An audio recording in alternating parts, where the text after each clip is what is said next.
All right, hello and welcome to another Expert Inside interview. My name is John Golden from SalesPOP, online sales magazine and pipeline or CRM, joining you as usual from a sunny San Diego.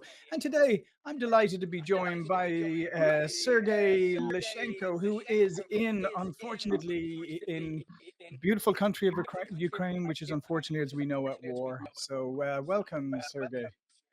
Thank you for having me, John. Of course, of course. In over 10 years, you've been working with international clients, investors, partners, and students. 2014, you co founded a startup for the American market, secured investment, and exited successfully. In 2019, you then overcame some personal challenges. And also, despite the war in your country, you've been able to build Beverly Productions, a podcast production agency that's become your new passion. You also host the podcast, which it's been my privilege to be on, the Be Yourself. And what we're going to talk about is building a video production agency in a country at war. So, first of all, Sergey, how are you able to even you know s- shut out, maybe, or maybe that's the wrong word, but separate all the stuff that's going on and be able at the same time to focus on being an entrepreneur without obviously sticking your head in the sand? Yeah. So I think Tony Robbins said, "Where focus goes, energy flows." Yeah, So I think I made a conscious choice to just not pay attention. I know that for some people it might sound crazy. How can you? But that's what allowing me to actually not be bothered by the things, by the news feed and everything that's trying to occupy the brains of all the Ukrainians. So not even in Ukraine, but so many Ukrainians outside Ukraine have this constant anxiety watching news. And I think people in the US, there's a lot of stuff going on in the world. If you're just tuning into news 24/7, it will just not let you off the hook and let you do whatever you want in life. So I made a choice that I will not. I'm still staying informed, like things that I need to know, sure. I'll still know, right? But I'm not keeping attention to the noise. There's about this signal versus noise. So I'm Mhm. not paying attention to noise, trying to stay informed on signals, and just directing my whole entire attention to my business, which I'm super passionate about. Yeah, no, I think I think that's a fantastic attitude and a great point for people who, just in general, whether you're in a war zone or whether you're not, whether you're here, um, too much focus on things like the news. Today, the news, unfortunately, and it doesn't matter where you sit on the political spectrum, and it doesn't matter what point of view you have, whatever news you consume is not there to inform you. It's there to provoke emotions and reactions and all of that. 24-hour news cycles all over social media and stuff. So if you fill your head with that all the time, you're going to go around, as you said, anxious, angry, scared, but you're not going to be productive. Yeah, 100%. They want to manipulate you. So I think I want to control as much as I can in my life. So yes, trying to just build the business at this point. Yeah. So tell me about the first steps when you, as you said, you had your own like personal struggles, and then you obviously had the war and stuff. So started. So what was that as you said, you decided to put it out, but why did you feel like you could still build a business? I remember, I think when the war broke out, I had a pretty good following on the Chinese app called Douyin, which is a Chinese TikTok. So Mhm. TikTok is owned by basically this big corporation, and I think I had something to do with Chinese market. I don't remember. Yeah, I was trying to build an online school. It was one of my unsuccessful attempts. Just a Mhm. quick note, guys. I'm a serial entrepreneur having a lot of failures. So Mhm. if you feel like failures is something that you know only you experience, no, man, no, people. I like experienced a lot of it. So, and I had this social platform where I was posting about the war every single day, and the views on these videos for me, like per person being in the middle of this heat, were just staggering. So I had 100,000 views on every single video. But then I realized that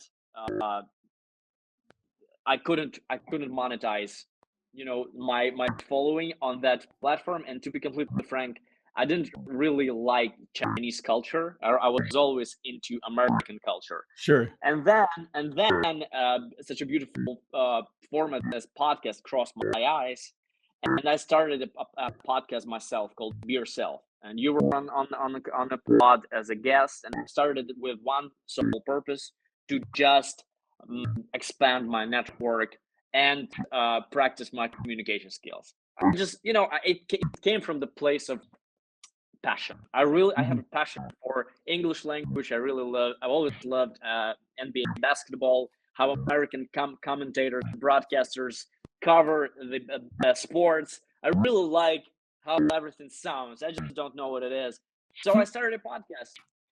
And it was really interesting that at some point, as I was doing like my third or fourth episode, someone on Instagram reached out to me and said, "Hey, so you created this podcast for this lady. Can you do one for me?" And I'm like, "No, I haven't created any podcast for any lady. I created one for me." And so that started my entire thinking that could be an idea. Until that light bulb went off. So that was the beginning of me doing this video production. And on top of that, video has always been one of my passions. I really liked mixing videos. As I was playing basketball in school and in college, I was trying to edit videos from me playing basketball, hooping around. So it all came together in a pretty obvious, apparent way, which I couldn't see earlier. Like Steve Jobs said in his famous speech that you can only connect the dots looking backwards. Like it seems like it was obvious, but I had to spend 10 years or 12 years of my life doing things that were not meant for me, let's put it this way, to finally start something that everything just came together perfectly. Yeah, and I think the great lesson out of what you're talking about there's a couple of things that I just wanted to emphasize. And one of them, the first one is, people would say, "Oh, wow, that was a really happy accident that happened with the podcasting." But it's not an accident, because if you hadn't put yourself in that situation, if you hadn't started doing stuff, those opportunities wouldn't come for you. And also, when people say, "Wow, you were lucky," well, there's an old saying is, the harder you work, the luckier you get, right? And I believe that those two are things and the third thing is, your path to your passion is never linear. It's never like one step. It's going all over it's like a toddler in kindergarten running all over the place, bumping off walls. Absolutely. Very well put. And I think we're living in a world right now where if you have only one singular profession, you're under massive threat of being replaced with AI or whatever. If you are a multifunctional fella having lots of different passions and you try to implement them professionally, you'll be really difficult to be replaced. That's my take. Yeah, and that's a really good point, especially about the AI part, because so many people are so afraid of AI now, and they think it's going to replace, and it will. I mean, there's no doubt about it. It'll replace some jobs and stuff, but you have to take the attitude that you're taking. Is you have to start looking and say, how do I make myself as valuable as possible? So what are the things that I can do uniquely? What's my unique set of skills? Yeah. Yeah, and creativity never has the ceiling. Never has a ceiling. I feel like inspiration never ends. So no robot can be inspired and can have this type of revelations and discoveries. Well, at least for now. Yeah. Yeah. So do you think that, given your kind of unique circumstances that you're in, and the road that you've traveled, do you think that that has made you a more resilient entrepreneur, maybe helped you focus more, as we mentioned focus earlier? Yeah, I'll be mistaken if I didn't consider that it played a role. I think my investors at one point told us that in order to understand where your focus is, you have to first understand where it's not, where it Mm, doesn't lie. So uh, I realize right now that the only thing that matter for me is the financial stability and safety. And in order to get, you know, be pretty much safety or earn pretty, good money. That's just the reality yeah. of the countries like mine, where if you have the money, you're safe. You can have a really good life and not rely on the social security and stuff that Yeah. countries in Europe or in the US have.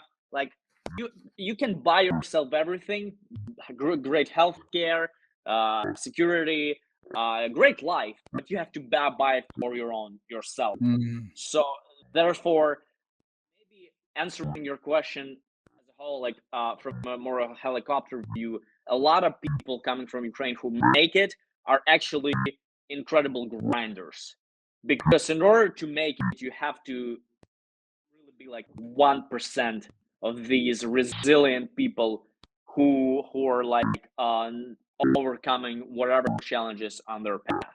And with me, I was lucky enough to meet people who supported me. I think it's nonetheless significant to mention then that with this video production business, I had my first customer who became my mentor, the Chad from Chad and Cheese podcast, one of the most established podcasts in HR in the US. So he took me under his wing, and he mhm. sort of became my mentor and someone who really helped me to find more customers in the early phase of the business. So Mm, yeah, I think it's super critical to have someone to really establish this great relationship with at least one person in the yeah, market in the geo where you're interested of growing. yeah. Now, there's a couple of things that you mentioned there that I also wanted to circle back on, and the first one is, you said it's not so much, one of the things, not so much about what you focus on as what you don't focus on. And I've always found that that is a struggle for people, because people hate making choices, because by default, if I choose to focus on podcasting, then by default, I'm not focusing on something else or something else and something else. And we hate doing that. And that's why focus is one of the hardest things that people just struggle with, because they're like, oh, I'm afraid if I just focus on this, but what about this? What about that? And that holds them back. I mean, I don't have a personal life at all right now. So I'm like, so my relationship with parents are not up to par. But I'll get there. I think that right now the priority is clear, and yeah, we'll see how it goes. But I think that entrepreneur can make it work on all the other fronts when he Mm. he gets to a certain point with his business. I don't know what's your experience with Yeah, that. no, Can you no, can you share your? absolutely. But and the other thing that I wanted to come back on is, so you had investors, right? So how hard was it for you to find investors, and what did the investors see in you and your business? Well, that was my previous business that I Yeah, exited. So yeah. the first business that was two dreamers, two young boys not knowing what they're doing, Mhm, trying to find some funding. And I think what separated us from our competition was the fact that we already had cash flow. I think we got uh, people on board when we had roughly $10,000 or $15,000, and we used our friends and family's money to start mhm, off. So and then as we had some traction, had some revenue. We had a meeting with this person, and I distinctly remember I sent a message. I sent a message to him on LinkedIn, and I said, "Listen, I researched the person. I knew that he liked really systemic methodology, good businesses that follow Yeah. a certain structure, and I just used some buzzwords in my pitch to him on LinkedIn. And I remember he didn't reply, and I sent the message on LinkedIn for 3 or 4 times. At the time, LinkedIn allowed to send you follow-ups, and he actually Mhm. replied for the third or fourth follow-up. So, and then he said, "Yes, I'll." So, he said, "Yeah, we love businesses that already have some revenue. So let's meet." And then we met at a restaurant, and everything else was history after that. Mhm. But yeah, it was interesting how for some reason I just kept believing, even though it was hard to believe after so many investors not taking a flyer with us. We had rejection after rejection after rejection, and I also want to say that I wasn't alone. I had a co-founder at the time, and we Sure. supported each other. We supported each other because was really really tempting to just pass on this and go pursue a career and just not be an entrepreneur. Mhm. But we got lucky, Yeah. and from that point forward, we knew that everything is possible in life. You have to Mhm. get this one win in order to Yeah. believe that things are possible. Yeah.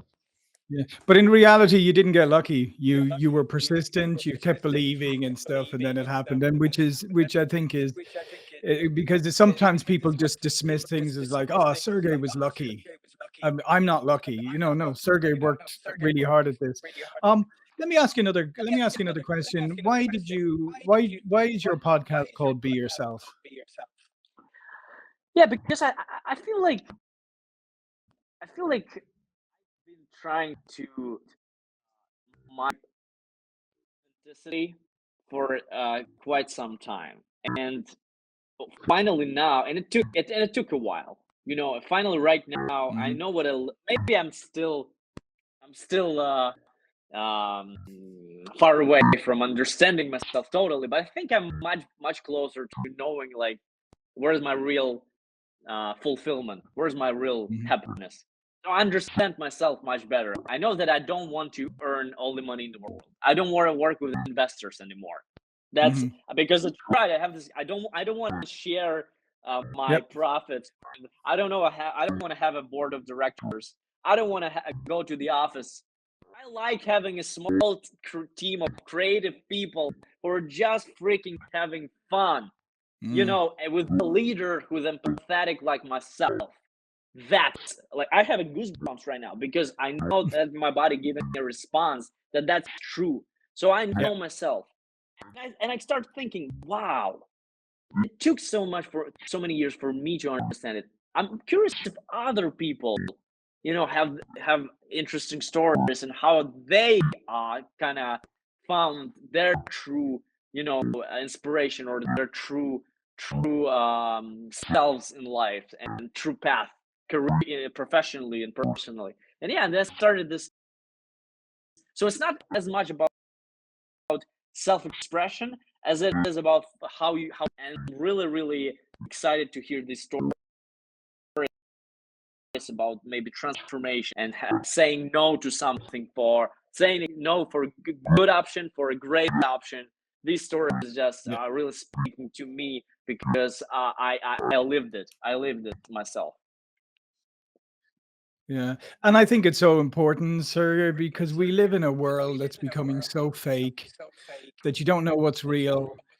And you don't even, I mean, and like I said, and then, like, people, you can't even really trust what's being presented often by people. So when you see people who are really living their own reality, that they're being themselves, that they know exactly who they are, they have their values, they have their principles, they have their purpose. They really, really stand out now. And I think that if one thing I would just offer to our audience, if you want to stand out in the future, the best way you can stand out is being your true and authentic self. Oh, Yeah. with the caveat, as long as your true and authentic self is a good person. Yeah, I had this person who's a coach from Australia. When I was in Kiev, I would go to a hotel lobby and just introduce myself and ask if they want to join my podcast. Like, this is Right. how I roll. I like this spontaneous. And I met a guy, an Australian, who came to Kiev. He was a improvisation coach, Okay. and we had, and just like that, on the spot, we recorded a conversation. I took all my gear, and he was leaving in the evening. So, and he said that you cannot you cannot go wrong by being yourself. It will not, like, if you just present yourself with even your flaws, right? People see it, Hmm. you will automatically create your tribe, because people who are not vibing with you, they're just gonna go. Yeah. But people who actually see that he's even showing something that might be not that sexy, but he's still showing it, and I can resonate. You will be able to find a group of people in your tribe who you can make great things together, including growing and running a business. Yeah. Yeah, no, absolutely. Well, listen, Sergey, this has been really fascinating, and we're so grateful that you took your time out to talk to us, and coming from a challenging place like you are. All of Sergey's information will be below this video, but before we go, please do remind people about you and your business. Yeah, so Beverly Productions is a video production and promotion company. We work with podcasters from Europe and from the United States, from Great Britain, and we are delivering top-notch product, running YouTube, LinkedIn for people. We have a really wide variety of services, great portfolio. You can check it on our website. So if you need something related to growing your podcast, and playing to a video side of it, because video is right now is kicking ass. Audio is Yep. gonna be not forgotten, but you're missing a lot if you're not in video form. So yeah, we can Yeah. help you with that from scratch. And thank you so much, John, for having me. Yeah, no, great, and great point. And I would seriously, if you're thinking of doing a podcast, go check out Sergey. Like he said, especially video. I mean, personally, 90% of the podcasts I watch and listen to are all video. They're all on YouTube and stuff. It's like even people say, "Oh, in the car." No, I'm on YouTube. I have YouTube Premiere subscription, so I don't have to be interrupted by ads. Yeah, and you just listen. You can listen to videos, whatever. Yeah, Yeah. exactly. So listen, thanks again, Sergey. Thank you for watching and listening, and I will see you all again very soon. Thank you.